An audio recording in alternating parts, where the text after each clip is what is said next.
नमस्कार, मी सय्यद हारून Ali digital media जनजागृतीमध्ये आपले स्वागत आहे. मी सिल्लोडवरून बोलत आहे. आज आपण पाहिलं तर ह्या देशामध्ये आणि ह्या महाराष्ट्रामध्ये सगळ्यात मोठा मुद्दा जे आहे आपल्या म्हणजे बेरोजगारीचा मुद्दा आहे. आपण पाहिलं तर ह्या देशामध्ये आणि महागाईचा आणि बेरोजगारीचा खूप मोठा मुद्दा आहे.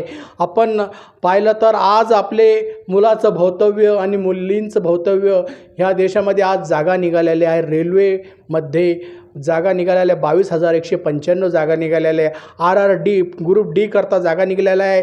ओपन कॅटेगरी करता वयमर्यादा आहे 18 ते 33मध्ये आणि याच्यामध्ये सगळ्यात जास्त फायदा होणार आहे जी औद्योगिक प्रशिक्षण संस्था 1 वर्षाचा कोर्स किंवा 2 वर्षाचा कोर्स ज्यांनी ITI केलेला आहे ह्या मुलांना खूप स्वर्ण संधी ह्या केंद्र शासनातर्फे रेल्वे विभागातर्फे देण्यात आलेली आहे आणि 10वी आणि 12वीच्या बेसवर सुद्धा जागा आहे. यामध्ये EWSमध्ये आपण मुलांनी केंद्राचा EWS काढावा, राज्याचा याला चालणार नाही आणि OBC पण केंद्राचंच चालणार आहे. याला केंद्राचं सर्टिफिकेट वेगळं राहतं, राज्याचं सर्टिफिकेट वेगळं राहतं. तर आपण सर्व जे तरुण मुलं आहात यांनी खूप मेहनत करावी, अभ्यास करावा आणि आपली रेल्वेमध्ये जे 22,195 जागा निघालेल्या आहे यामध्ये मुलींना 30 ते 33% आरक्षण आहे. EWSला 10% आरक्षण आहे. आपण पाहिलं तर SC आणि STला 5 वर्ष वयमर्यादा शिथिल आहे आणि प्रकल्पग्रस्ताला 45 वर्ष आणि माजी सैनिकला 45 वर्ष देण्यात आलेले आहे. अपंग व्यक्तीला 45 वर्ष देण्यात आलेली आहे. भूकंपग्रस्तांना पण जागा आहे. आपण पाहिलं तर मुलांनी खूप अभ्यास करावा आणि ही परीक्षेची आलेली संधी सोडायची नाही. आणि दुसरीकडं पाहिलं तर अग्निवीर म्हणजे आर्मीमध्ये सुद्धा जागा निघालेला आहे.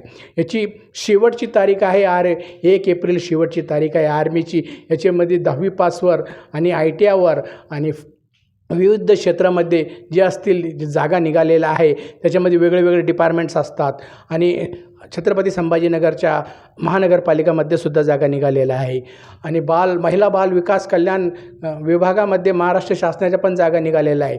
तरी मुलींना ह्या डिजिटल मीडियामार्फत मी जनजागृतीमार्फत आपल्या मुलांना आवाहन करतो की रेल्वेची जी तारीख आहे ही शेवटची तारीख आहे 2 मार्च शेवटची तारीख आहे. 2 ते 3 मार्च ही शेवटची तारीख आहे. तर आपण सर्वांनी ऑनलाईन अर्ज करावा आणि आपलं नशीब आजमावा, काऊन की ही संधी पुन्हा येणार नाही. आणि आजकालच्या जी मुलं आहेत फक्त एकावर अवलंबून नाही राहायचं, हे रेल्वेचं पण द्यायचं, TAT पण द्यायची. ज्या क्षेत्रामध्ये बसलं पोलीस भरतीचे चालू आहे, आता फिजिकल झालेलं आहे, आता टेस्ट होणार आहे. तर सगळ्या मुलांना माझ्या हार्दिक शुभेच्छा की ह्या उज्ज्वल भविष्यासाठी त्यांनी आपली खूप मेहनत घ्यावी अभ्यासिकामध्ये आणि रोज मोबाईलवर ऑनलाईन अभ्यास करावा. मी पुन्हा येईल. मी आपल्या चालू घडामोडी करता आपला चॅनल पाहत राहा, सबस्क्राईब करत राहा. मी पुन्हा येईल. जय हिंद, जय महाराष्ट्र.